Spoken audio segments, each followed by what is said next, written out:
Hello there, everybody, and welcome back to Circling Seattle Sports on Converge Media. I'm your host, as always, Charles Hamaker here. And man, I say it every week, and I'm going to continue to say it, but with the Stanley Cup Playoffs taking place, the Mariners are in full swing for the MLB regular season. The NFL draft is just around the corner. The Storm are amping up for their regular season as we approach camp. The Sounders are into their regular season. The Seawolves are in the thick of the end of the regular season here. The Sea Dragons have gotten towards the end of the regular season, and there is a result, but we're going to save it for that part of the show. The point can be made there that there's a lot going on with our Seattle sports team. So that's what we're here for. That's what's going on. We're going to start with the Seahawks. And while there hasn't necessarily been too much going on in that regard outside of the draft itself, I wanted to take a look. And obviously all these mock drafts are going on. There's a bunch of speculation. The latest I've seen is that the team is in some draft circles linked to Anthony Richardson at quarterback from the University of Florida.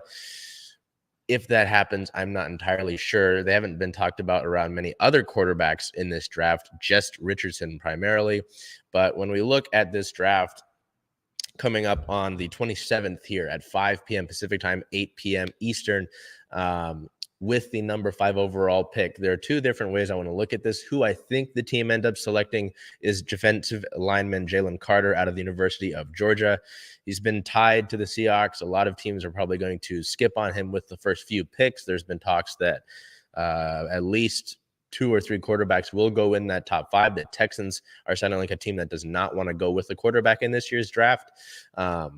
So it just kind of makes sense. You know, the Seahawks are a team that takes second chances on guys. Jalen Carter's has his off-the-field issues as of late. So it just makes the most sense for the Seahawks to get one of the most talented guys in the draft, who I would like the team to select, and I wanted this to happen before any of that stuff broke, was Will Anderson Jr. out of Alabama. The team hasn't really had a certified edge rusher, someone who has been dangerous off the edge consistently, someone that you know can come through in those clutch moments when the team needs a big tack or a tackle for loss. They haven't had that. And to get Will Anderson Jr.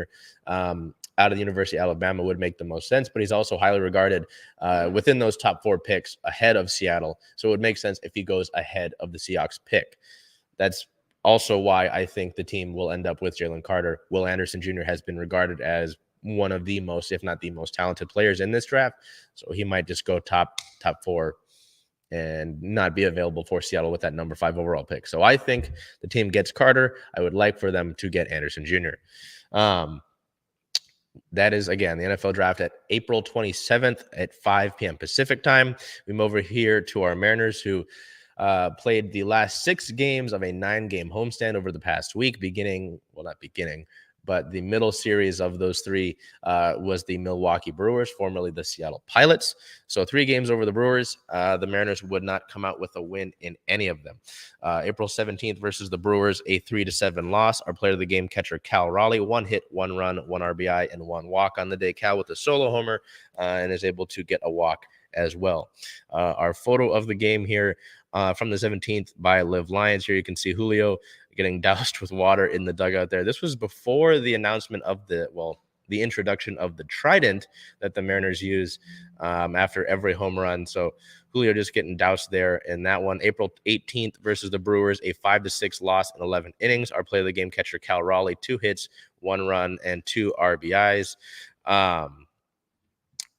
On the day. So Cal, another back-to-back game, but the Mariners are unable to put that one away.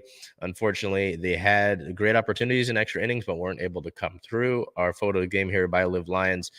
This was the second game. No, it was the first game of 2 where third baseman Eugenio Suarez would be hit by a pitch, and this one went down in some pain after he was hit. on the arm there. He was able to finish out the game and hasn't been listed on any sort of injury report since. So thankfully, Eugenio seems to be all right. April 19th versus the Brewers, a 3-5 loss. Our player of the game, center fielder Julio Rodriguez. Julio, 2 hits, 1 run, and 2 RBIs. And that one, again, similar to the game on the 18th, Seattle had several opportunities to go ahead and add more runs. And even in the bottom of the ninth, had the bases loaded, but weren't able to do anything in that runners in scoring position situation. Our photo of the game here by Matthew Bermudez, former Mariner Jesse Winker there in the Milwaukee uniform, speaking with the Mariners infield of Eugenio Suarez, Jose Caballero, J.P. Crawford, and Ty France. That would then lead over to a 3-game set with another team in the NL Central, the St. Louis Cardinals, beginning on the 21st of April. That one, a 5-2 win. So Seattle snaps their 3-game losing streak. Our player of the game, right fielder Teoscar Hernandez. Teo, 2 hits, 3 runs, 1 RBI, and 1 walk, reaching base 4 times. April 22nd versus the Cardinals, a 5-4 win. Our player of the game, once again, right fielder Teoscar Hernandez. Teo, 1 hit, 1 run, 2 RBIs. Hits a 2-run homer in back-to-back games here. This one in the game on the 22nd was a game-tying homer, and this, our photo of the game by Matthew Bermudez, captures Teo with that home run trident, and the team added the swellment to the celebration there. The swellment, if you don't know, was the Mariners home run celebration. It's like the top part of the Darth Vader helmet, but painted in Mariners colors, the older Mariners colors. And so they've combined it there, the swellment with the tridents, and just an excellent photo by Matt. Then we go to, so the team with that win on the 22nd clinches the series. Clinches the series. Ooh, what is this? Clinches the series clinches the series of 2 wins out of 3. April 23rd versus the Cardinals, a 3-7 loss. So the Mariners weren't able to complete the sweep there. Our player of the game, first baseman Ty France, 1 hit and 2 RBIs on the day. Our photo of the game by Elizabeth Adams here. Again, we're going to go with the trident and swellment combo. Jared Kelenic had a homer here in this game and was able to don those. So there only have been 3 players with the trident so far. It's Kelenic, Teoscar, and Julio. It's going to be tough to transport that thing, though, because it is a trident and it is heavy. So I don't know how they're going to get through that. But it seems like it'll be fun to figure out. We go to our player of the week here, Teoscar Hernandez. We'll keep it there since I did that wrong. In 6 games, Teoscar 6 hits, 2 homers, 13 total bases, 4 RBIs, and 1 walk. Both of those homers, again, 2-run homers, and that one in the 22nd tied things up for the Mariners ahead of their win. So Seattle completes their homestand with a 5-4 record over 9 games. It's fine. I mean, getting swept by the Brewers isn't ideal at all, especially considering in those last 2 games that you had runners in scoring position and you likely should have won those games, considering the opportunities that you've blown. Chris Flexen continues to struggle in his starts after that game against the Cubs we went over last week where he gave up 8 runs. That was just ugly. The Mariners certainly could use Robbie Ray back, but that won't happen until likely mid-May. There's been some defensive errors as well for the Mariners, which is uncharacteristic considering how good their defense has been over the last few years under Perry Hill. So it's been tough. They're continuing to figure it out. Again, it is a marathon, not a sprint with the baseball season, considering it is 162 games. But when you see the mistakes that are obvious and that, are small things that shouldn't happen, it can easily be frustrating, and I can understand that. So, it's tough. I mean, a 5-4 homestand over 9 games, it's above 500. That's fine. Again, getting swept is not ideal. And then this one against the Cardinals, you were in it. Chris Flexen just didn't have a really good game again. And it's tough because he's been a productive player for the Mariners, has been able to take on the role going into the bullpen now with Ray injured, getting a spot in the rotation once again. So some obvious things to clean up. The pitching for a good amount of it has been pretty solid. Even in the game on the 22nd, our writer on site, Bel Garcia, noted that Luis Castillo didn't have a a typical game, but he's been one of the best pitchers in all of baseball ERA wise to begin the season. So it's easy when he has like an average game to be like, wow, that's different. So I can certainly understand that there. We're going to move over to some injury-related news here that took place over the course of the past week. On the 17th, infielder/outfielder Sam Haggerty was placed on the 7-day injured list, which is retroactive to the 15th of April due to a concussion. On the 21st, infielder/outfielder Dylan Moore suffered a setback. Moore said he wasn't quite feeling right coming out of his rehab assignment up in Everett with the Aqua Sox. It wasn't the oblique injury that he had suffered recently, but more in the core muscle where he had off-season surgery. Moore did fly to Philadelphia to meet with his surgeon and have another MRI. That same day, infielder/outfielder Sam Haggerty was cleared from concussion protocol, and he could rejoin the team the next day, which he did. Relief pitcher Andres Munoz will join the Rainiers down in Vegas for live batting practice when the Mariners go on the road, and then we'll throw a couple rehab outings with the team. Later in the week, Haggerty was activated from the injured list, and as a result, infielder/outfielder/catcher Cooper Hummel was sent down to AAA Tacoma with the Rainiers. So in other team-related news, on the 17th, left-handed pitcher Marco Gonzalez reinstated from the paternity list. He had an excellent game there when he pitched against the Brewers. The team just couldn't pick up the rest of the slack behind him. On the 18th, left-handed pitcher Taylor Saucedo was recalled from AAA Tacoma, and right-handed pitcher Darren McCacken was optioned down to the Rainiers. So the Mariners sit at a 10-12 record. They are fourth in the American League West. They head out on a road trip now, having gone 5-4 on that 9-game homestand, and they play some tough teams to begin that one. So first, a 3-game set with the Philadelphia Phillies. April 25th at the Phillies is a 3:40 p.m. start. Same with the 26th. Those are both 3:40 p.m. starts. And then April 27th in the getaway game is a 10:05 a.m. start. April 28th versus the Toronto Blue Jays. The team will head up north to Canada to play the Blue Jays for the first time this year. That first game on the 28th is a 4:07 p.m. start. April 29th at the Blue Jays is a 12:07 p.m. start. And then April 30th at the Blue Jays is a 10:37 a.m. start. So tough one. I mean, the Phillies obviously coming off of a World Series appearance last year. They're not entirely the same team that they were, and I think they're dealing with their own struggles. And then the Blue Jays, they've had a really solid start as well. And whenever the Mariners play the Blue Jays, that's a solid series anytime. So we now move over to our Sounders here. The Storm, nothing really going on after the draft. Bel Garcia and I will go over the picks here when we get some time. But we move over to our Sounders, who are coming off of an embarrassing loss down in Portland, which came after they scored the first goal of that match in the 65th minute. So you would have thought that they would win that one. But they return home. They return to Lumen Field to play Minnesota United, a team that Seattle has had extensive success over when Minnesota travels to Lumen Field. And that success would continue with a 1-0 win on April 22nd versus Minnesota United FC. The Sounders would beat the Loons there on a late Albert Rusnak goal, which would be the ultimate result.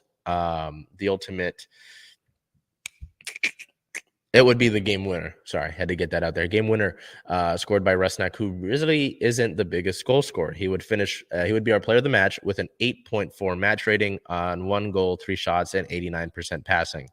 You know, I've talked about this before. Rusnak's been a guy who's received a lot of criticism with the Sounders.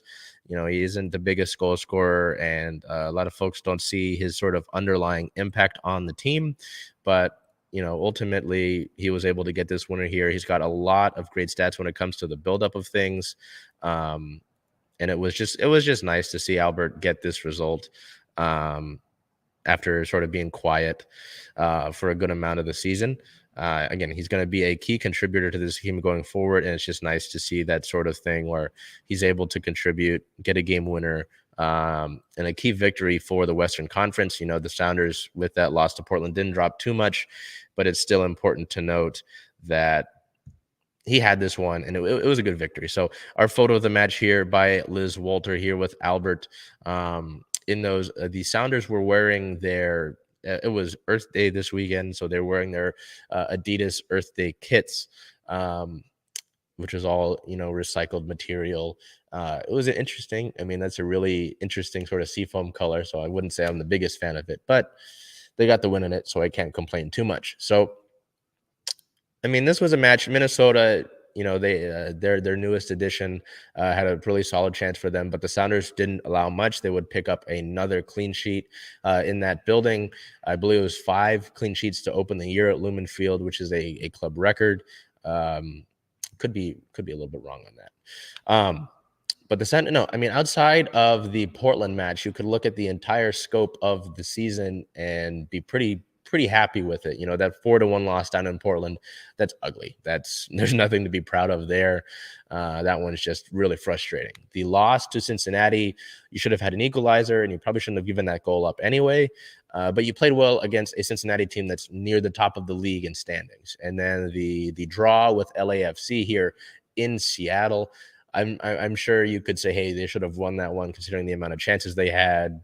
They were the better team in that one. I understand that, but ultimately you split points again with a team that's very dangerous, that has won MLS Cup last year and is looking to defend that title. So in the grand scheme of it, looking at what I believe it's a 6-2-1 record, I'm happy with that to begin the year. That's not exactly what I thought the Sounders would have to begin this MLS regular season, but I'm more than happy with that. So not happy with the injury-related news here. On the 21st, it was announced that forward Raul Ruidiaz will miss 4 to 5 weeks. The Peruvian striker will be out 4 to 5 weeks with a hamstring strain that he suffered in training earlier this week. Head coach Brian Schmetzer said that the club went through everything, even speaking with his doctors in Peru with the Peruvian national team, looking if it might have been a back issue. They said that they exhausted every sort of instance that they could, and they couldn't find out why this continues to occur. So tough for Raul, certainly. I mean, one of the best players in this club's history, a big asset to this team when healthy. But if you look at it, Seattle has been able to get a good amount of production from whoever they put in the 9 spot on the season so far. Hebert has been a solid addition to this club. Jordan Morris has been solid when he plays in that spot as well. So it's not like it's the end of the world there, but it's really tough to see Raul continue to suffer these injuries and just deal with that. Obviously, for the club standpoint and from Raul's standpoint, I'm sure he doesn't like being injured, so that's a tough instance as well. The injury report versus Minnesota: midfielder Josh Atencio, who was the hero a few weeks ago, was out with a right adductor strain. Goalkeeper Jacob Castro is out also with a left adductor strain, so different adductor strains there. And Raul Ruidiaz obviously missed that match with that right hamstring. There was nobody questionable for that match, just those 3 players out. Excuse me. In team-related notes, midfielder João Paulo was named to the MLS Team of the Match Day, which has replaced the MLS Team of the Week for his performance. I was expecting João Paulo to have some sort of impact in this match, and he was the highest-rated player against Minnesota, even though he didn't score a goal or record an assist in this match. He always seems to have good matches against Minnesota, and today was another instance. Well, that match was another instance of that. Looking ahead for our Sounders, they sit at a 6-win, 2-loss, 1-draw record, 4th in the MLS as a whole, 2nd in the Western Conference behind just St. Louis, who they have beaten this year. Looking ahead, the Sounders have 2 matches upcoming.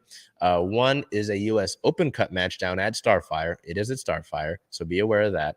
April 26th versus San Diego Loyals, 7 p.m. Pacific time. That is a U.S. Open Cup match down at Starfire Stadium. Expect to see a starting lineup of mostly Defiance players as well as some second-team Sounders players. I wouldn't expect a lot of first-team options down for that one, just considering the fact that, it is U.S. Open Cup, and I'm sure the Sounders would like to win every trophy, but they don't likely want to risk a lot of health in a match like this that isn't necessarily the biggest trophy that they're going after. And then April 29th, to continue the Sounders week, they will play the second match of the week, getting back into the MLS regular season on April 29th versus Real Salt Lake on the road at 6:30 p.m. Pacific time. Seattle doesn't always have the best record, the best chances in on the road when they play Real Salt Lake. So hoping that this is a different instance of that as they continue the regular season. Again, mostly outside of that Portland match, things have been pretty solid for Seattle. So they'll look to continue that when they head out on the road for their match on the 29th. We move over to our Kraken here, who continue to be in Stanley Cup playoffs. It is pretty wild to think about that. The last time Seattle had a team in the Stanley Cup playoffs was back in 1919. So it's been a while. It's been a long time coming. So we look at the team's past 3 games here of the series, the first round of the Stanley Cup playoffs. Against the Colorado Avalanche. The first 2 games over in Colorado.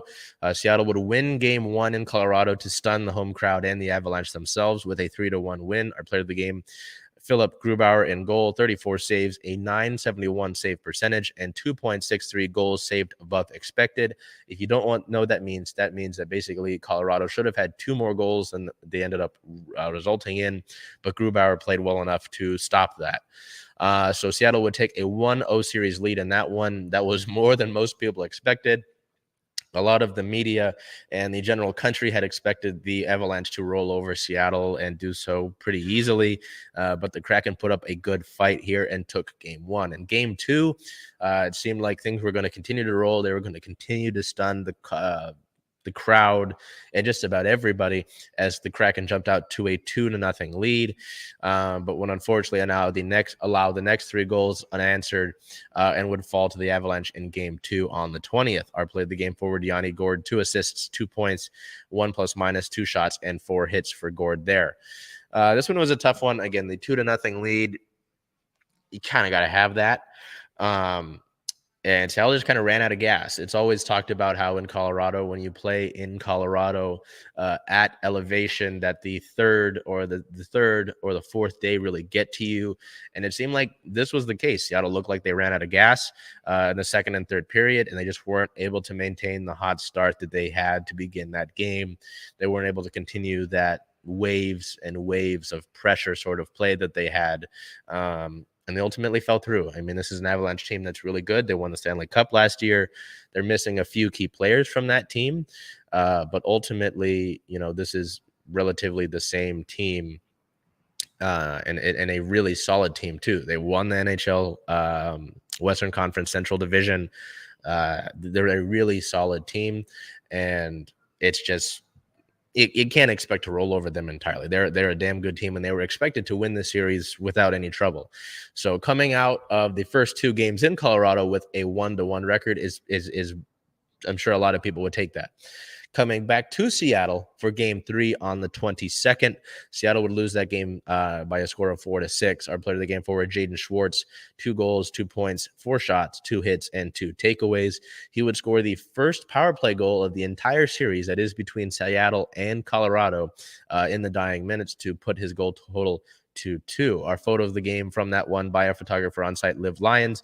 You can see here Jamie Alexiak, defenseman, celebrating his goal. And it was the second goal of the game for the Kraken.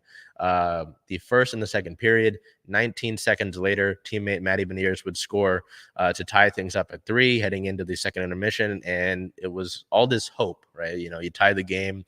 Colorado had come out and started to look like impose their will. But the Kraken would tie things up in the second period. Going into the third intermission, though, again, the Avalanche continued to pick apart Seattle's mistakes.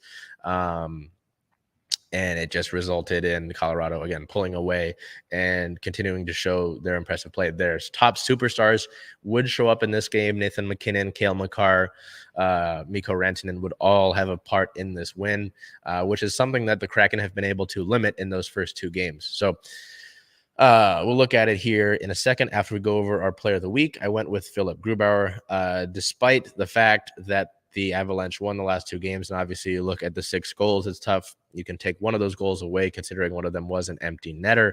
Grubauer, a 3.06 goals against average, which, isn't necessarily too fantastical. But, again, we'll talk about it here. A .917 save percentage and 1.3 goals saved above expected. So, we look at this series here, again, as I mentioned, this is a very talented Colorado Avalanche team. They won the Stanley Cup last year. They got some really good games out of their top superstars in game 3. First of all, the atmosphere in Climate Pledge Arena for game 3 was excellent. Basa Gordon and Bill Garcia were down there outside of the arena to capture some of that atmosphere ahead of game 3. And I know Converge has great coverage of that on the blogs. There was a YouTube video as well that's on all the platforms that Converge has. That was excellent. That was really incredible to hear how loud that stadium got, to see all the rally towels, to hear how loud the building got after goals 2 and 3 from Alexiak and Beniers. Uh, Ultimately, Seattle has had their mistakes exploited by the Avalanche in games 2 and 3. They were pretty mistake-free in game 1, outside of the one goal that they allowed to Mikko Rantanen in the first period. Mikko Rantanen was able to get backdoor in the crease, no coverage there, an easy tap in off the pass. Games 2 and 3, some of those cracks have been showing. It's unfortunate, you know, to have this happen now, obviously in the playoffs. I mean, but we've been talking about this throughout the course of the year. Seattle has made defensive lapses, defensive errors throughout the course of the season, and it's hurt them in more than one way. If they were able to be cleaner in that regard and played tighter that way, then they probably have won more games and would have challenged for the NHL's the Pacific Division title. So it's tough. I mean, this is, again, their second year as a franchise. They'll likely need to add some defensemen, some better defensemen next year. But we're still in this series. It is a 1-2 lead in favor of Colorado. Game 4 is tonight at Climate Pledge Arena. A great opportunity to go ahead and tie things up. And it's not that stressful going back on the road, considering the fact that the Kraken have proven that they can win on the road in Colorado, doing so in game 1. So it's tough, but Seattle's going to need to continue to maintain the pressure that they have. They don't necessarily have a superstar to lean on like Colorado and like most of the teams in this NHL Stanley Cup playoffs do. So they're going to need to continue to have their depth show up here. In game 3, they were without Morgan Geekie, who Geekie and his wife welcomed their daughter Gabby to the world just ahead of puck drop, and Geekie is expected to play tonight. So having his dad's strength show up tonight would be a great deal for Seattle. With Geekie back in the lineup, as Jesper Froden had to slot in for him there. But again, Seattle, there are a few things that they need to win. Philip Grubauer has been excellent in this series, despite what the third game shows in terms of score. They're going to need to continue to have him play that way. Seattle's going to have to play tighter defensively, making some mistakes there, obviously, in those last 2 games, to allow, 9 goals in the past 2 games? Yeah, that's really, yes.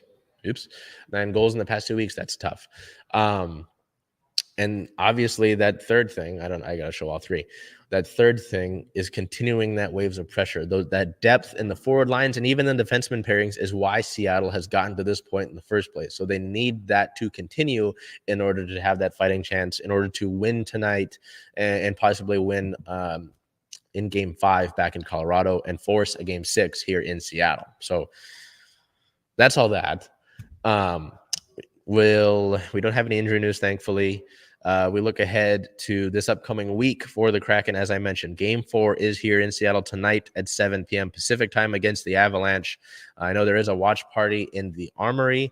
They had this outdoor watch party outside of game 3. I do not believe they're having the same exact one tonight outside of Climate Pledge Arena. I know that they advertised that there would be one in the Armory. So there is that. April 26th is game 5 in Colorado. That is a 6:30 p.m. Pacific time start. If necessary, game 6 is here in Seattle on April 28th. That time is still to be announced if it is needed. And then also, if necessary, if we need to go to a game 7, that is April 30th at the Avalanche, with that time also to be announced there. So again, Seattle is still very much in this series. They have a deficit of a game, considering they're down 1-2 to Colorado, but they can tie things up tonight here at home with a great atmosphere. Where else, what else would you like to be doing? So, we switch over here to our OL Reign, who continued their early regular season here, playing their first Challenge Cup match of the year, and coming away with 7 goals scored over their past 2 games played, which is pretty solid. So we look over here to the first match of the week, which was their first contest in the Challenge Cup. They would go down to California to play Angel City. April 19th at Angel City was a 2-0 win. Our player of the game for Jordan Haidama. Haidama, 1 goal on 1 shot. It was her first goal of the 2023 season, and it would put this game just out of reach for Angel City, who obviously didn't score at all. So Seattle marched into BMO Stadium and got that win there on the road. Nice to see that. They still have never lost, knock on wood, to either team, neither of the expansion teams from California, which is an impressive feat. And it gets them their first win of the Challenge Cup, starts the Challenge Cup off right. We go over here to the second game of the week, April 22nd versus the Chicago Red Stars back at Lumen Field. The Reign would win that one 5-2. Our player of the match forward, Bethany Balser, a 9.2 match rating, 2 goals, 1 assist, 3 shots, an 85% passing percentage, and 2 chances created. We're going to go to our photos of the match here, obviously, with the Angel City match being down on the road. We don't have any photos of that, but we had 2 photographers on site for the 22nd versus Chicago. This first one here, the celebration by Megan Rapinoe doing a little bit of a wiggle dance. I can't entirely explain it. I can't dance for anything.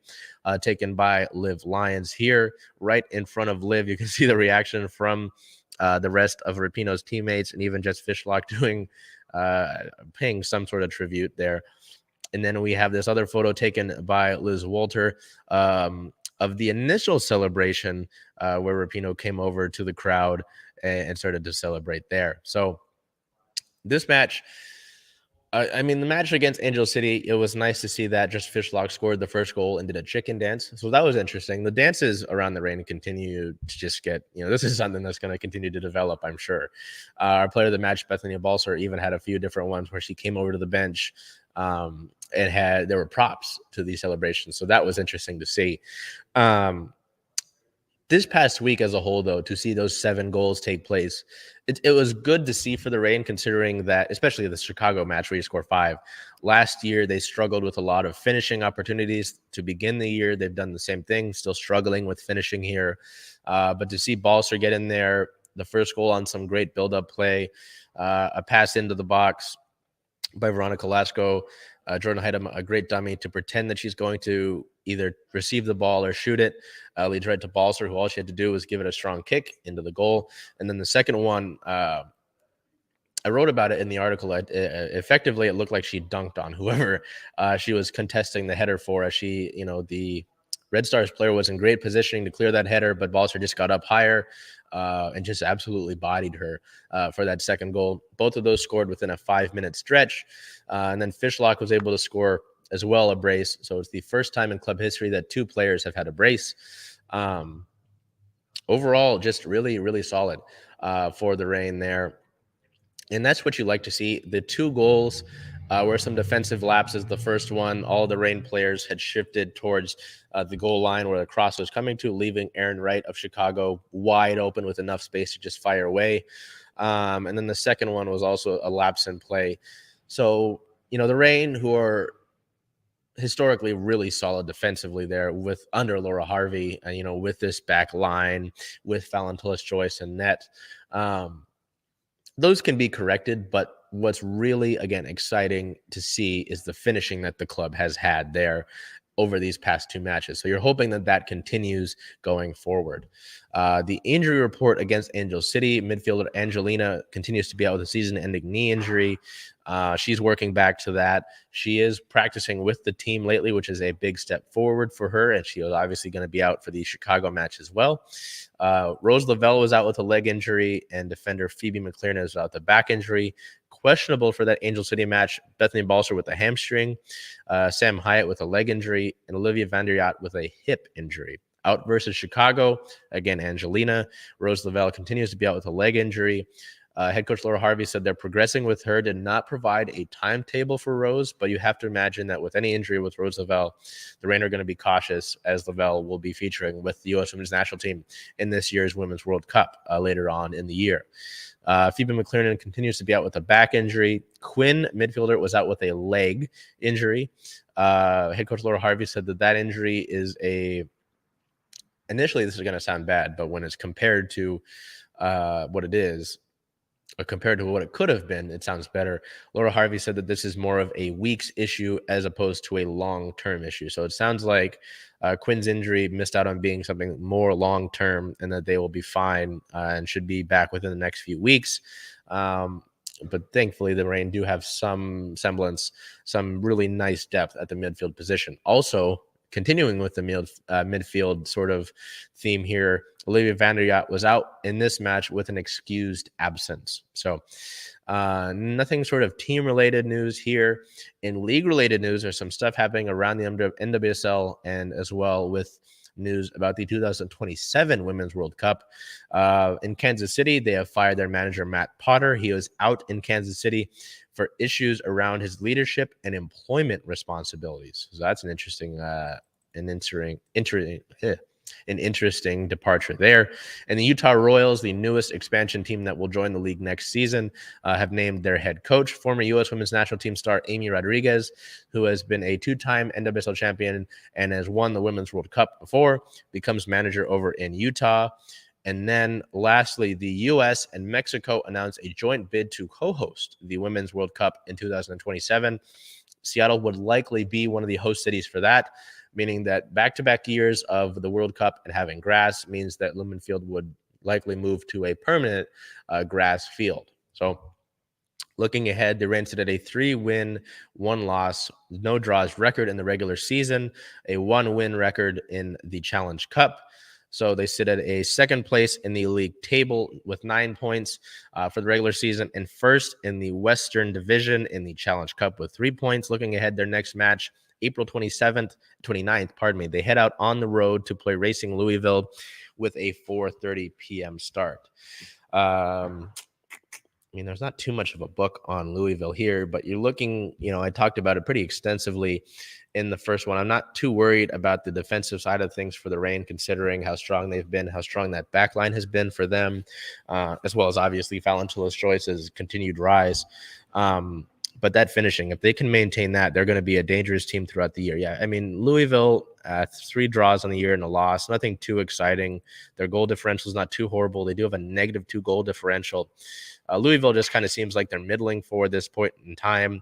So you'd like for the Reign to go in there and handle business. So speaking about handling business, the Seawolves, we talked about them. They've lost the past 2 weeks to San Diego, their bitter rivals, and Utah. Both of those teams, though, really solid teams. And fortunately, Seattle would play a Toronto team that struggled and go in there to Toronto and beat the Arrows and take care of business to get back in the winning track. April 23rd at the Toronto Arrows, Seattle would win that one 36-27. Our player of the game, number 8 and team captain Riekert Hadding, 10 points scored, 2 tries scored, 12 tackles made, 12 balls carried, and 122 running meters. So Hadding continues to play exceptionally well. He has done so the last 2 years for the Seawolves, being one of the leaders in tries scored in the entirety of the MLR last year. So this was a nice win to really get back on track here. Seattle, I talked about it. Those are 2 really good teams in the Western Conference that the Seawolves lost to in San Diego and in Utah. Ultimately, though, nice to see them get back to things and get back on the track. I talked about Hadding. He is 10th in the league in points scored at 44. He's tied for number 1 in tries scored at 8. Let's see here where else he ranks. He doesn't rank anywhere else, but continuing to rank near the top there and being a big asset to this team, in addition to being their captain. So, this was an interesting match for Seattle. Toronto has struggled this season. They're one of the I don't like to say worst. It feels mean. Arguably, though, they are one of the worst teams in MLR this season. I'll look at standings there to double confirm that. And this game was a close one at the half. Toronto came out swinging. They are the worst team in MLR with a 1-8 record. So yeah, it was a little concerning to see that they were struggling against this Arrows team in the first half, but they were able to in the second half start to pull away and start to really handle things because it was in danger for a bit. Toronto did have leads throughout the first half here. So seeing that Seattle was able to put their foot down and say, hey, this is too much. It's time to stop playing with these guys and pull ahead. They were able to do so, and they were able to win this match 36-27.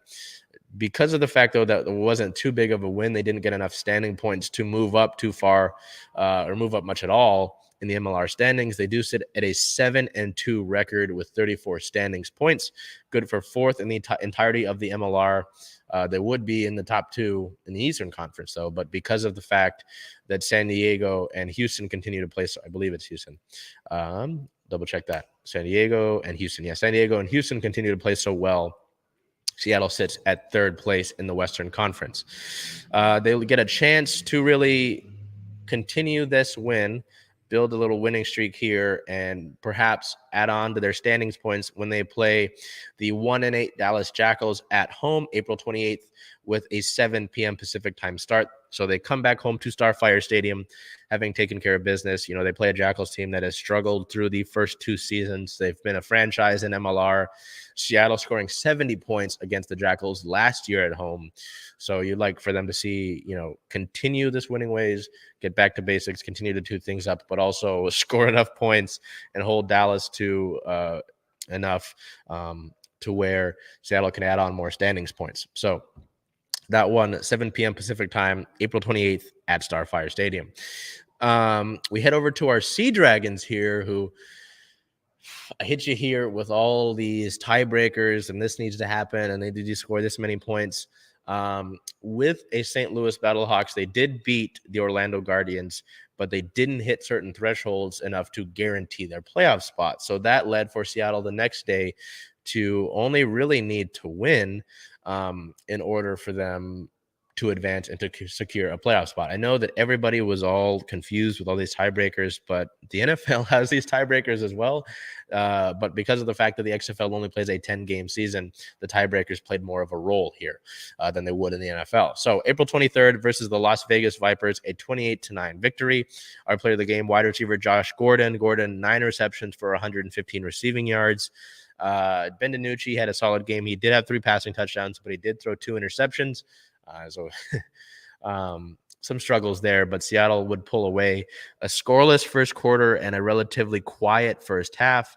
Seattle would ultimately be able to pull away in the next few quarters to secure that playoff berth on home field and beat a Vegas team that has also struggled. So the team does clinch a playoff berth with their victory, thanks to the 5th tiebreaker between them and the Battlehawks. I know the Battlehawks fans were upset about that.